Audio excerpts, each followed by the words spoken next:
اور میں اس پہ رشک کرو تو رشک کرنا یہ باقاعدہ حدیث سے بھی ثابت ہے.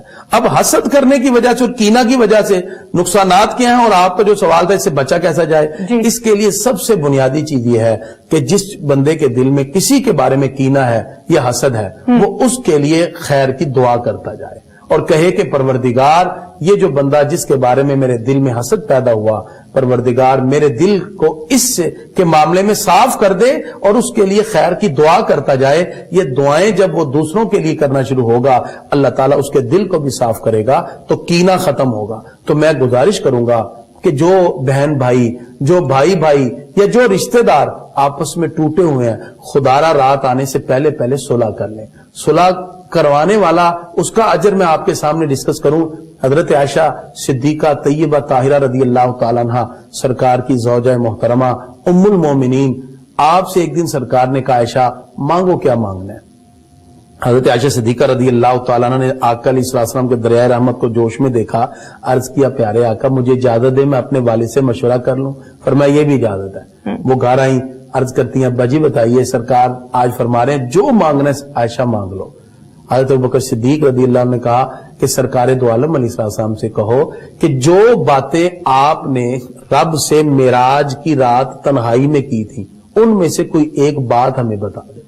حضرت عائشہ صدیقہ رضی اللہ تعالیٰ عنہ آئی، آقا علیہ السلام نے پوچھا، انہوں نے عرض کیا کہ ہمیں وہ بات بتائیں جو اللہ رب العزت اور آپ کے درمیان ہوئی تھی. تو سرکار مسکرا دیے کہ حضرت عائشہ نے مانگا بھی ہے تو علم مانگا ہے، کوئی دنیا کی دولت متاع پیسہ نہیں مانگا. تو آقا علیہ السلام نے حسب وعدہ ان سے کہا کہ اللہ رب العزت نے مجھے کہا تھا کہ آپ کی امت کا جو فرد کسی ٹوٹے دل کو ملائے گا میں اس کے لیے حتمی طور پہ جنت کو لازم کر دوں گا، بخشش کا پروانہ اس کے لیے لازم کر دوں گا.